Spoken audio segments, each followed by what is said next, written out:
Okay, weekly production meeting starts in 5 minutes. Let's start on time for a change. And what the hell? Steve? Steve, are you. What are you. Fancy, what are we doing? We're just playing Mousetrap. No! We do not play live action Mousetrap. What have you done to Professor Fluffosaurus? I don't understand this game.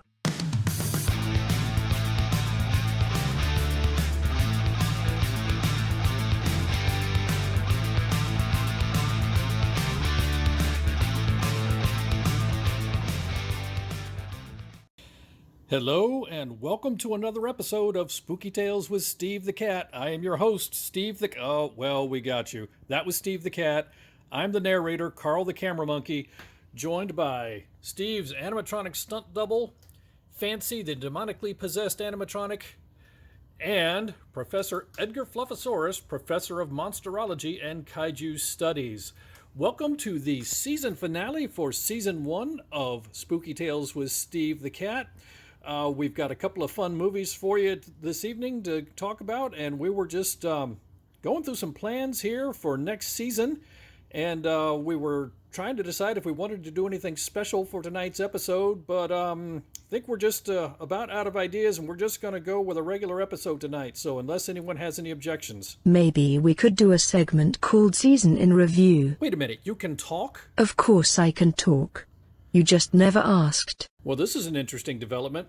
Okay, folks, we're going to get to the movies and learn a little more about our new character here at the end of the show. So, here we go. Stand by.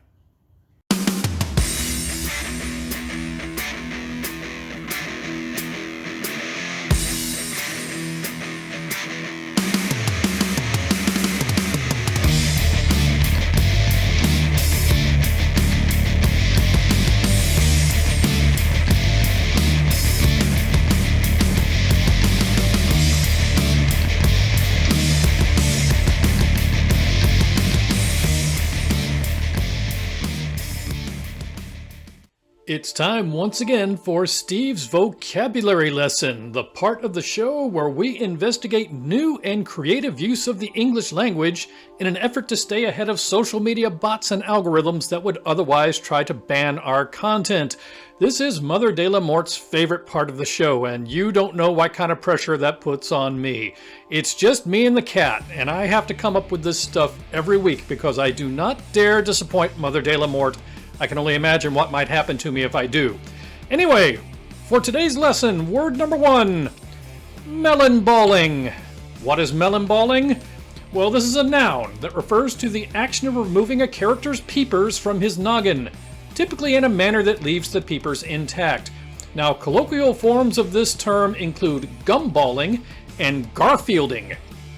Word number 2, infuegoinating, and you can probably figure this one out, but in case you can't, infuegoinating means the action of setting a character ablaze, and colloquial forms of this include baked Alaskaing and Richard Pryoring. So please keep these terms in mind, they will turn up later in the episode. Hello, and welcome to Monster Chat. I am your host, Professor Edgar Fluffosaurus.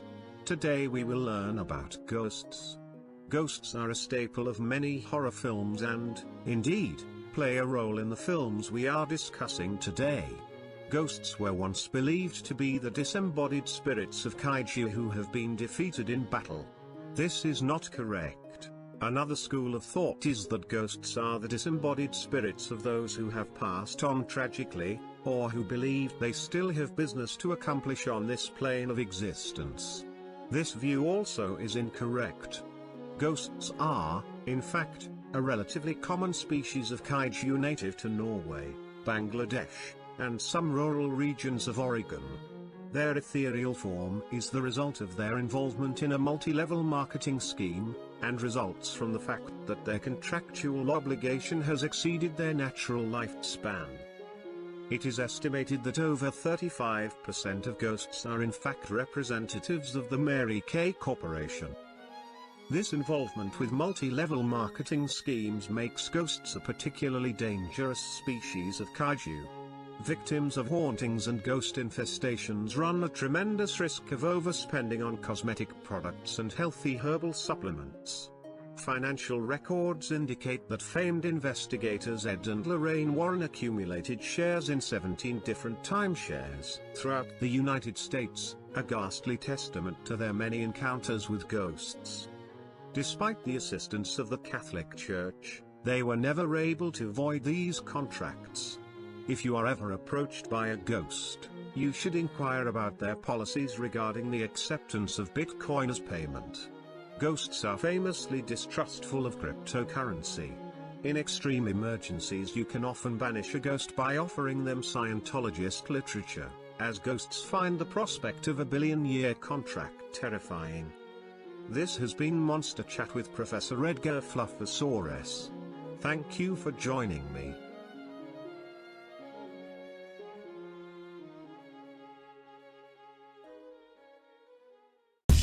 So we're doing something a little different on today's episode of Spooky Tales with Steve the Cat. Instead of paying tribute to a particular Scream Queen or paying tribute to a particular kind of creature, we're doing a salute to a concept. We're going to talk today about films within a film. What do we mean by that? Well, it's a common storyline in horror movies to use film within a film, and basically what it means is, you've probably seen it a million times. A team of documentary filmmakers or the crew of a TV show encounter something spooky or scary or otherwise fantastic while working on a production. This is commonly used in found footage movies. In fact, it is used quite often in found footage movies, which makes sense because it gives a rationale as to why everything is captured on camera. A great number of low-budget found footage films, in fact, are of the, what we call, paranormal investigators get more than they bargained for variety. If you go just to Amazon Prime, you'll find 150,000 different movies of this variety, where a team of paranormal investigators go off on a job and capture something that is more than they can handle. It's a commonly used trope in low-budget found footage movies. That said, films within a film does not have to be used in found footage movies. It can serve as the backdrop for a conventional movie. So in today's episode, we've got two movies, kind of two different examples. We've got one that is more or less a found footage mockumentary kind of movie, where the movie we're watching is put together from found footage from the film crew. But the other is just a perfectly straight up conventional horror movie that follows the crew of a television show as they encounter something horrible. And so film within a film does not have to be used in found footage movies, but it is a simple story and simple way to make a found footage movie, so it is used very commonly there. So anyway, that's what we'll be dealing with today, films within a film, so we hope you enjoy them. Our first film for this week's episode is called Scare Campaign. And there you see the poster right there, really interesting poster. This is a masked killer movie, or you could call this part of the prank show gone awry genre. It was released in the year 2016. It's an Australian movie. It was directed by Cameron and Colin Carnes. And the cast includes Megan Warner, Ian Meadows, Olivia de Jong, and Josh Kong Tart. And as always, I apologize for any names that I mispronounced or otherwise butchered. Give me a break, I'm a cat. So, there's the awesome poster once again. Let's do a quick film summary of Scare Campaign. So, as I mentioned, this is an Australian masked killer film. And in this film, the crew of a popular horror prank television show faces falling ratings and a concern that their pranks maybe just go too far. Now, at the same time, their ratings are suffering in part due to the appearance of a new group of internet pranksters on the dark web, because they couldn't possibly get this stuff past YouTube censors. And these internet pranksters are starting to kind of cross the line between pranking and snuffing, and they've actually moved into what appears to be, honest to goodness, snuff films. So anyway, the crew is given one more episode to pull themselves out of the ratings slide and do something memorable, and that is kind of a standard trope of film within a film stories. You've got one more chance to pull yourself out or else you're canceled. So they put together a new episode that they hope is going to be memorable. And the target of their prank does not react as intended. Now, as things go along, the film moves along and there are multiple twists and turns. What you discover is that people who you thought were being pranked at the beginning are not necessarily being pranked, and other people who thought they were in on the prank maybe are the ones actually being pranked. But it's going to twist and turn so many times that you won't know who to trust by the time you get halfway through this movie. This is a very good slasher film. I enjoyed this a lot. It manages to build some real suspense and mystery into the action, and I'm going to make an admission here. When I was putting this episode together, I knew I was going to do the second movie this evening, They're Watching, and I was looking for a good companion piece to it, and I was looking for another film that I had seen a while back and clicked on Scare Campaign, thinking that it was a different movie. This is not the movie that I thought it was when I watched it. However, I like this movie even better than the one I was looking for. Scare Campaign is a very good movie. I really recommend this one. So let's talk about the villain profile. Now, as I mentioned, the story takes a lot of twists and turns, but one thing you can be sure of is that the masked freaks are villains, and you see a picture of one of the masked freaks there. Who are the masked freaks? Well, they are the psychotic pranksters who have maybe crossed the line from pranking into snuffing. They don't have any special powers apart from clever scheming. They're just people. Signature weapons? Well, interestingly, each member carries a different signature weapon. Now, most of them are some sort of bladed weapon, but not all. There's at least one who carries a chainsaw, and there's one that carries a contraption that involves a steel cable. So they all have different signature weapons. So because of that, there's really no signature technique except for the fact that every kill is captured on camera. So that's your villain profile for the masked freaks for the movie Scare Campaign. So let's go to the scorecard for our first feature for this evening, Scare Campaign. Kills. 11. Now that includes kills that turn out to be pranks, and I count it that way because frankly with the number of twists and turns that goes on, it becomes very, very difficult to keep track of what's what. Plus, I don't want to give anything away, so it's 11 kills, including some that are pranks. Bare breasts. None. It's not that kind of movie. Denogginings. There are 2, and that includes one that we're going to talk about in a special case below. Christmas treeings. Yes, there is some Christmas festivity in this one. We do have a Christmas treeing, a very festive hanging of a victim. Bathtub de-stopperings, going all the way back to the very first ever episode of Spooky Tales with Steve the Cat and the very first ever vocabulary lesson, bathtub de-stoppering. Yes, there is a bathtub de-stoppering. Now, this is a modified bathtub de-stoppering. It's not what you typically think of with a bathtub de-stoppering, but shall we say, once the stopper is pulled, the tub drains pretty quickly, so I thought it was a reasonable use of the term bathtub de-stoppering. Infuegoinatings. Yep, there's one of those. Lariat craniolectomy denogginings. There is one of those, so that is included in the total of 2 above. So of the 2 denogginings in the movie, one is a lariat craniolectomy denoggining. What is a lariat craniolectomy denoggining? Well, you'll just have to watch the movie, but when it happens, it's pretty darn obvious. And finally, Shyamalanings, named in honor of director M. Night Shyamalan, who is famous for his twists and turns. Multiple, yes, there are multiple twists in this film. So let's get to Steve's final score for Scare Campaign. We're going to give this 2.5 paws out of 4. This is a very good masked killer movie that manages to keep you in suspense throughout.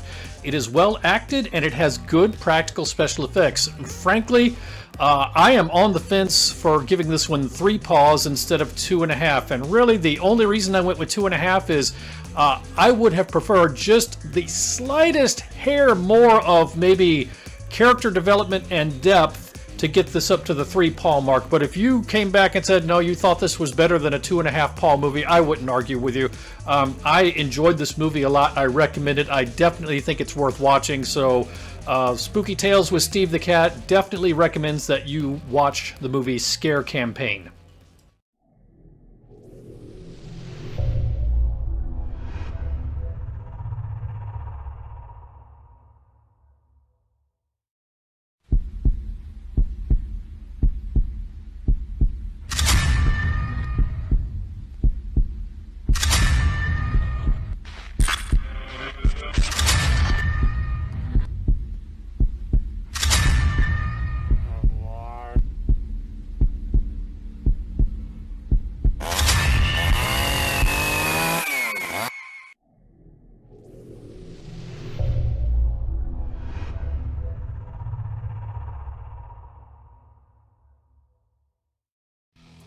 Our second film for this evening is called They're Watching. There you see the poster right there. This is a supernatural found footage mockumentary that was released in the year 2016. It was directed by Jay Linder and Micah Wright, and the cast includes Mia Faith, Bridget Branagh, David Alpay, Dmitry Dioshenko, Chris Limke, and Carrie Genzel. And as always, being a cat, the fact that I speak English at all should impress you, but nevertheless, my apologies to anyone whose name I mispronounced. So let's talk a bit about this movie. I just love that poster. I'm not sure what it is about it, but I just love the poster for They're Watching. But let's do a quick film summary. So this is a supernatural mockumentary, a found footage mockumentary with comedic elements that takes place in rural Moldova. Now, if you look this movie up, say on Amazon Prime, it may be listed as a comedy. I dispute that slightly. We'll talk about that in a minute. The film crew for a home improvement television show in this movie travels to Moldova to chronicle an American artist who wants to relocate to Moldova. And yes, Moldova is a real place. It is a small Eastern European nation, and I believe it is located between Romania and Ukraine. In fact, I believe it's landlocked and completely surrounded by Romania and Ukraine, so it's not very big, not very hugely populated, but it is not fictional. So, the house she buys is far on the outskirts of town, and bonus, was once rumored to have been the home of a woman who was rumored to have been a witch. And we're not talking about hundreds of years ago, we're talking about relatively recently in the grand scheme of things. As the movie starts, the crew is returning to Moldova 6 months later to follow up on the status of the home improvements. So it's one of those house hunters type shows where they buy a fixer-upper and 6 months later they come back to see how things turned out. The Moldovan townspeople are very distrustful of the new homeowner and the film crew. They think the new homeowner is a witch, being a single woman living on the outskirts of town who is an outsider. And naturally the film crew is seen as associated with her, so the townspeople don't like them either. And there's other incidents that occur throughout the movie that are completely accidental, but kind of turn the townspeople against the film crew as well. The townspeople, we find out as the movie goes on, either overtly or at least covertly suspect that the homeowner is responsible for the deaths of several young children that have recently occurred. So again, they don't blame her outright, but the grumbling behind the scenes is she's a witch, she must be responsible for this. So as the film crew tries to shoot their episode, the locals close in to take revenge on the homeowner. Now, let's talk about the Gaussian distribution of horror film absurdity for a minute and how it pertains to this movie. So we've talked about this before, but let's draw the bell curve. So on the left side of this scale, we're talking about very campy movies. We're talking about movies like Jason X. Jason goes to outer space and battles a robot. On the far right, we're talking very serious movies. We're talking Silence of the Lambs. We're talking Malevolence 2 Bereavement. Movies that, you know, you don't watch them to laugh, you watch them to be entertained by a serious subject. If we look on the vertical axis, we're talking number of films. So what the shape of the bell curve means is that you have a very small number of very campy films, you have a very small number of very serious films, and as you get kind of halfway between the two, the population of films gets larger and larger. So most movies are kind of serious, but have some comedic elements built into them. Now, by definition, your typical horror comedy is going to be on the left-hand side of this diagram. I mean, that's just the nature of things. You can't make a comedy that is serious. I mean, it's a contradiction. But the reason I am drawing this out is to show where They're Watching is located. You could argue that it's a horror comedy, but it is pretty close to straight down the middle between being campy and very serious. And what I mean by that is this movie separates the comedic elements from the serious elements. Very rarely do you have something frightening or scary or horrifying happen and then somebody immediately jokes about it. You got a couple of jokes that are kind of clunkers at the end, but for the most part, when the movie wants to be scary, it is scary. And the comedy is saved for kind of the filler scenes in between. It's kind of some comic relief with the real estate agent from Moldova. But they don't really ruin the scary stuff by trying to make a joke out of it. So a lot of the scary stuff in this movie is outright scary. So I have a hard time calling this a straight-up comedy. I would call it a found footage movie with some comedic features. Anyway, let's talk about the villain profile. And in this case, our villain profile is a mob of Moldovan locals. And there you see them looking menacingly at poor Mia Faith. They belong to the class known as the Violent Mob, and this particular Violent Mob is of the Eastern European variety. Their special powers include large numbers, enthusiasm, and a resistance to logic. Their signature weapon, well, they don't really have a signature weapon. They've got a number of them, but that includes wooden stakes, ropes, torches, pitchforks, axes, and assorted farming implements. You see a little bit of that in the picture there. And their signature technique, well, that gets down to what one does with wooden stakes, ropes, and torches. So that's your villain profile for They're Watching. So let's get to the scorecard for our second feature for this evening, the found footage mockumentary They're Watching. Kills 28, and I say probably more. Things get very, very confusing at the end, and it's entirely possible that there's more than 28 kills. Bare breasts, well, there's none, but there is some brief caught in the act barn sex, and apparently it was a rush job because she's still more or less fully dressed. Car chases, none. Not that kind of movie. Christmas treeings, there's a couple. There's two, I say variations here because they're not literal Christmas treeings, but they do fall under the broad umbrella of Christmas treeing, so I'm going to count them. Insteepenatings, 1. Melon ballings from the vocabulary lesson earlier this episode. I'm going to say 2. Now that's 1 victim, both peepers. Infuegoinatings. There's multiple. I believe I counted at least 2. Like I said, things get very confusing at the end. Douchey professional soccer players. Oh, good Lord. Yes, there is one of those. And worst episode of House Hunters ever. This time, yes, this is the worst episode of House Hunters ever, so we're going to give it 1. But with your viewing of They're Watching, you get some bonus features, such as an outstanding House Hunters ripoff. I'm telling you, I don't understand how they didn't get sued, because the music they used at the beginning of this is like straight out of House Hunters.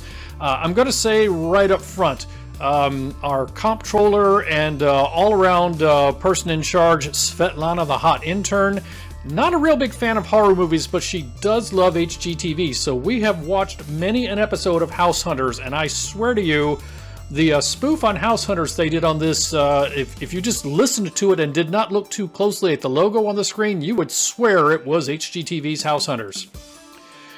The douchey soccer player is just not that into you. You'll see what I'm talking about there. Albatrossian boss's niece. Yes, Mia Faith's character is lovely and she's a nice enough girl, but she's just kind of Albatrossian. She just can't help it. Found footage camera glitches. I have tried to stay away from found footage movies that have the old trope of using lots of camera glitches to cover up where they would otherwise need to insert special effects. This movie does have a few. It's not the worst I've ever seen, but there's a little bit of that. There's a little bit of camera shake. There's a little bit of camera glitching to try to make you think something's going on. only doctor in Moldova is best doctor in Moldova, even if he's actually a butcher. This is the running joke throughout the movie. The real estate agent is constantly saying things like, only restaurant in Moldova is best restaurant in Moldova. Only hotel in Moldova is best hotel in Moldova, and so on and so on. So that's kind of the comedic part of the movie that we're talking about, but they never really cross that over into the scary parts of the movie. They do a pretty good job of keeping it separated just as comic relief in between the scary stuff. You get a dog attack, and you also get a cat fight. And when I say cat fight, I don't mean literal cats, I mean two young women. You get enough frogs to qualify for an Egyptian plague. You get douchey soccer player barn sex. And finally, you get actors who play their own instruments. Yes, there is a little musical interlude in this where they whip out a few instruments and play a bit while they're in the local tavern, and I'll be darned if the actors aren't playing the instruments for real. And if you don't believe that, stick around for the after credit scene where they show kind of a live recording of it, that does not have the dubbed over improved sound. It's recorded studio live. Sure enough, they're really playing their own instruments, so hats off to them. So our final score for They're Watching, again, we're going to give a 2.5 paw out of 4 rating. This is a solid supernatural mockumentary / found footage film that keeps the comedy separated from the scares. The reason I gave this 2.5 paws instead of 3 is that basically it tries a bit too hard at the end. Things get really, really crazy at the end of the movie, and their ambition kind of outran the special effects shop's capabilities, and so you end up with some pretty cheesy CGI special effects. Now, they're mixed in with practical special effects, so it's not all CGI, but the fact that they've got practical special effects thrown in there just draws even more attention to the computer graphics, and not in a good way. So basically, between that and the other thing that kept this from being a 3-paw movie for me was the fact that at the very beginning, there is a trope in filmmaking where you start the movie in the midst of an action scene, kind of get to a cliffhanger, and then stop and then say 48 hours earlier and back up and show what led to those circumstances. And this movie opens up like that, but in the process, in my mind, it gives away something that they really should not have given away that early in the movie, so I was very disappointed by that. Overall, though, it is a good movie. I absolutely recommend watching this movie. So I would give it 2.5 paws out of 4, but definitely recommend you watch it. So 2 good movies this week, Scare Campaign and They're Watching. All right, we're rapidly closing in on the end of another episode of Spooky Tales with Steve the Cat. But before we go, let's talk about some other stuff Steve watched this week. Number 1, Deathgasm. In this movie, a New Zealand high school heavy metal band accidentally summons a demon, and many gory antics ensue. This is a gory horror comedy, actually from New Zealand, and frankly, it's mediocre. I wanted to like this movie. It had a pretty high score, all things considered, when you look at the IMDb rating, so apparently a lot of people do like this one. I won't say it was bad, I'll just say it was mediocre, and I wanted to enjoy this movie more than I did. I don't regret having watched it. I don't really feel compelled to ever go watch it again. It was just kind of middle of the road for me. But if you're into that sort of thing, you'll probably enjoy it. Number 2, Fear Farm, and that's farm with a PH as in pharmaceutical. In this movie, college students look for an evening of fun at a giant corn maze. Yeah. And that's even a source of humor in the movie. They understand that giant corn maze is not exactly what you necessarily think of as a source of fun, but that's what they do. As they get into the maze, they are pursued by an assortment of killers. This one's pretty formulaic, it has its twist that's not that particularly difficult to figure out. Again, not bad, but nothing special. One interesting twist to this is that one of the killers, instead of being gory and horrific, is actually very attractive, so they kind of went the Harley Quinn route with one of the killers. That said, overall, it's a mediocre movie. Again, I don't regret having watched it. I don't think it was a good enough movie to really carry an episode by itself, so it's, again, just kind of a middle-of-the-road movie. Finally, Hell's Kitty. Yes, Spooky Tales with Steve the Cat, we felt compelled to watch a movie named Hell's Kitty. In this movie, a man's obsessive, demon-possessed cat murders all of the women in his life out of jealousy, as often happens in real life. This is a low-budget, semi-autographical horror comedy that features cameos from a lot of horror movie legends. Michael Berryman is in this one, who you know from The Hills Have Eyes and many others. The two guys from Children of the Corn are in this one. A variety of classic Scream Queens appear in this one. There's a lot of people who make appearances in this one. That said, this could have been a good movie, but it really isn't. It's just too low budget. The writing and directing are just far too subpar for it to have turned out well. Now, if you're a cat person, there is a chance you'll enjoy this movie anyway. There were elements of this movie that I really enjoyed, being a cat person. But at the end of the day, it was a little too low budget. The acting was a little too poor. The writing was a little too poor. When I say semi-autobiographical, the writer describes it that way. And so presumably this is a guy who had a cat who had behavioral problems and drove women out of his life, and so he kind of made a comic horror movie out of it where the cat is demon-possessed and does horrific things to the women in his life. And the women in his life, in turn, do horrific things trying to get revenge upon the cat, and calamity ensues. I won't say hilarity ensues because, frankly, this movie fell short. I think given a really competent director and some additional screenwriters, and a better budget, this could have been a really, really entertaining concept for a movie. But as it is, best I can say is that if you're a cat person, you might enjoy it. If you are not a cat person, I see very little chance that you'll enjoy this movie. Anyway, that's some other stuff Steve watched this week. Well, we're about to wrap up Season 1 of Spooky Tales with Steve the Cat. Yes, as we told you earlier, this episode is the season finale for Season 1. Now, that doesn't mean we're going away forever, but it does mean we're going away for the summer. I've got vacation to go on, and I need to put some plans together for Season 2. But before we sign off for the end of Season 1, I just wanted to quickly go back and review some of the things that we went through this season on Spooky Tales with Steve the Cat. So, number of episodes, we did 11 episodes, and that does not include the additional special episode we did on Zack Snyder's Army of the Dead. I am not including the special episode in the totals because we did not do a full-blown proper scorecard for that episode. But 11 complete episodes of Spooky Tales with Steve the Cat. Movies reviewed. We did a total of 18. It took me a few episodes to get my feet under me, and then I realized I could probably do 2 film reviews per episode. So we did 18 movie reviews this year, and that does not include other stuff Steve watched this week. Scream Queen tributes. We did 4 Scream Queen tribute issues. Creature Cinema episodes. We also did 4 episodes that were Creature Cinema. Total kills for the 18 movies, 234 kills. Total bare breasts over the course of 18 movies, 39. Yeah, it's an odd number, which means somebody got herself partially covered up at some point. Car chases. I expected more than this, but for the entire season, we only had 5.5 car chases, and frankly, one of those is a bicycle chase. Denogginings.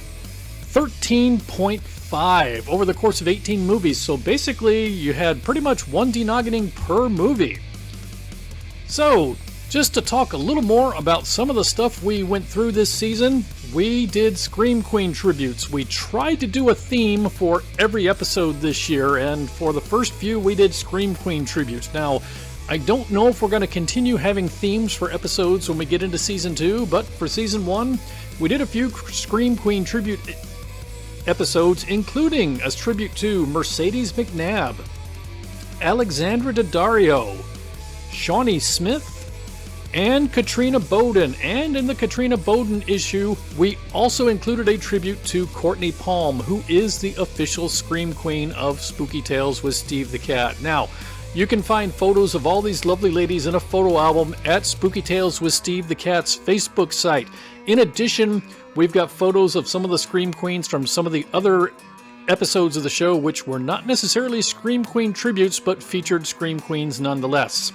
In addition to Scream Queen tributes, we also did some Creature Cinema episodes. So some of the creatures we talked about in Creature Cinema include Bigfoot, big freaking sharks, Jotun, Wendigo, and vampires. So when you wrap all of this up, what it tells you is that, on average, a typical Season 1 film on Spooky Tales with Steve the Cat included 13 kills, 2.2 bare breasts, zero point 0.3 car chases, which basically means one car chase every 3 movies, 0.8 denoggetings, which means almost one denoggeting per movie, and scored a 2.6 paw overall rating. So, overall, it was a fun year at Spooky Tales with Steve the Cat. We hope you have enjoyed it. We certainly enjoyed putting everything together.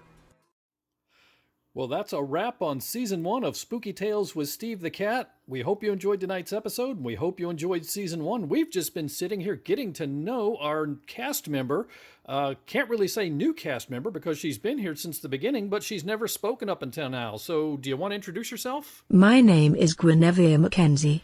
That is a lovely name, Guinevere. So, for the benefit of people who are new to the show, we have discovered that every animatronic used in the history of filmmaking contains either the disembodied spirit of a person who has passed on or a demon. It turns out every animatronic used in filmmaking is a vessel for either a demon or a spirit, and apparently that's because black magic is easier than learning control system engineering. So, want to give us a little bit of an idea of how you ended up where you are? I think my current situation is related to my long career in multi-level marketing. Oh, that can't be good. You look like somebody who needs some cosmetics, or perhaps an herbal supplement. Oh, no. This is going to complicate things dramatically. We're going to have to come up with some new workplace rules. So, are you single, Guinevere? Yeah, we're definitely going to need some new workplace rules. Well, that's all for this season of Spooky Tales with Steve the Cat. Thanks for watching, everybody. Have a great summer. Bye-bye.